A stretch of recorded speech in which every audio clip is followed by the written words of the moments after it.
sa eskwela ay didiretso na sa inyo.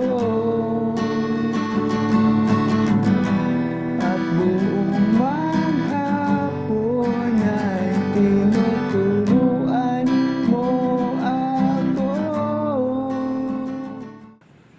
Hi everyone, this is Mel, and for today's video, i-share na ko sa inyo kung saan pag-play sa gitara ang kanta nga Huling El Bimbo by the Eraserheads. Alright. So, kini nga kanta, dali ra kini siya, sayon ra o nindot ni siya kantahon uban ang mga barkada, like mag-jamming-jamming, magtagay-tagay, or nabaroy gitara. This is my go-to song. Every time nga makagunit ko gitara, magkapuntok mi sa among mga kagrupo sa una. Okay, so itudlo po na ako sa inyo ha, kung tulo ka way nga pag-play sa kanta. Without further ado, sugod ta sa ato ang tutorial video. Chords wise, kini nga kanta dali ra gani siya, kaya ang chords ani is mga open chords lang, so very friendly sa mga beginners. So naay mga upat ka chords atong gigamit. Okay? So sa intro, verse ug chorus, good news kay pareho ra gid sila. Same ra ang chords ug ang strumming pattern. Naay changes sa pre-chorus. But anyway, so ako siya i-perform kung saan siya pag-play.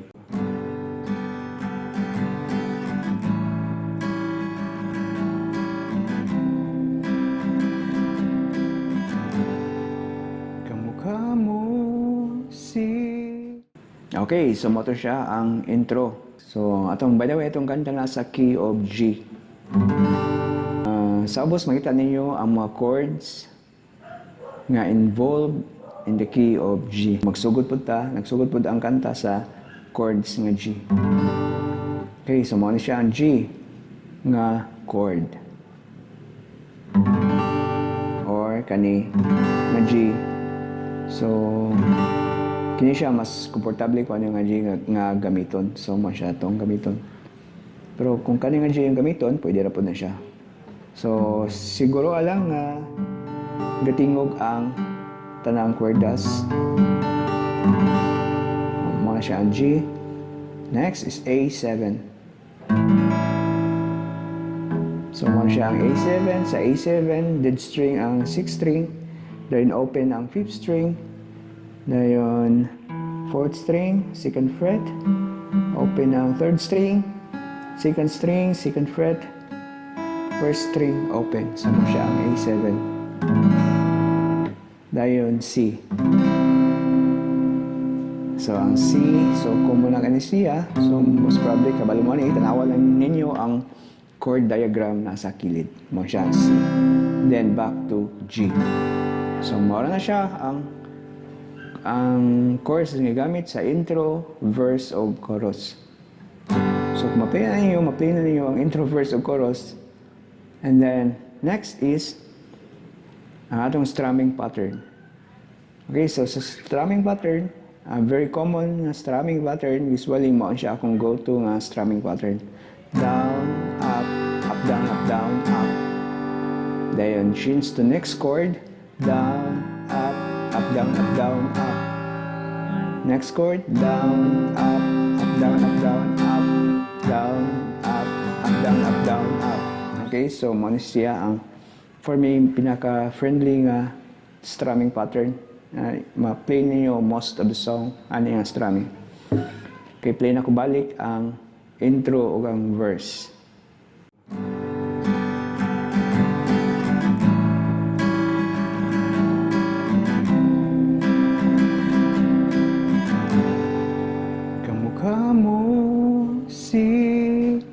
Para luma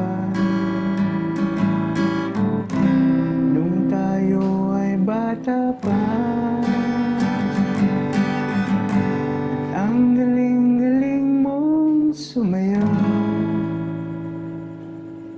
makabugi man o cha-cha, ngunit nang Sa pre-chorus, ang chords nagsugod na punta sa E minor.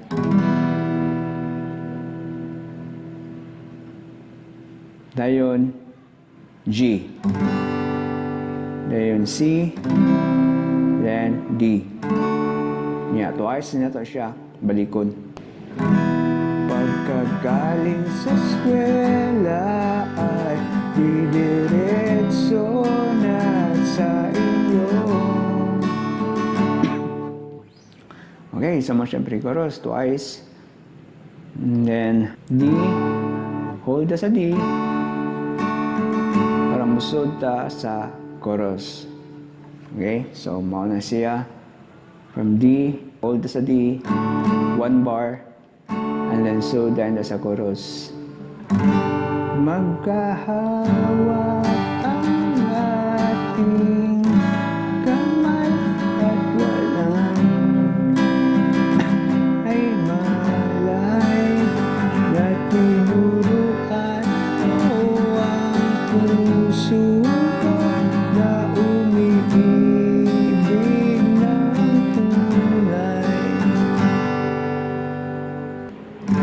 So muna siya ang chorus. Same strumming pattern o same chord pattern. Okay, so itudlo po na ako sa inyo ha kung tulo ka way nga pag-play sa kanta.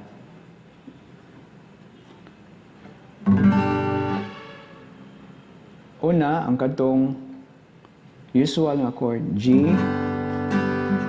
A7, C, D. So ano siya ang una. Ang ikaduha is same chord pattern G, A7. So mag A7 ta but at the same time i-press na to ang sa atong pinky ang first string sa third fret. So ano siya. Kung nagsipod na to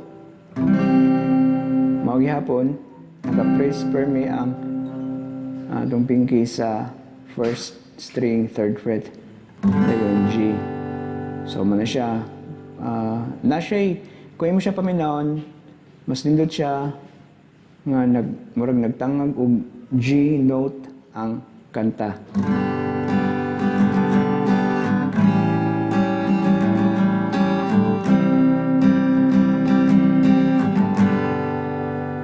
Okay, so man siya ang ikaduha nga tips nga akong i-share sa inyo ha sa pag-play sa kanta nga Holy El Bimbo. Ang ikatulo is mao ni siya nakita na ko ang gigamit ni Eli sa iyang last concert tong reunion nila.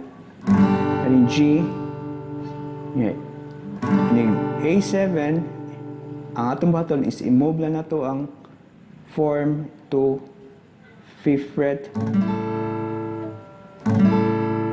And then nag-C, move lang po nato siya diri sa 8th fret. 5, 6, 7, 8. 8th fret. Pero, ang technique ano niya, kung ari na sa A, is dili na to patingugon ang kaninga ang 4th string. Ito na siyang i-slightly touch para di siya matingog. Pero dapat nakatingog ang G string or ang 3rd string. Same with the C chord.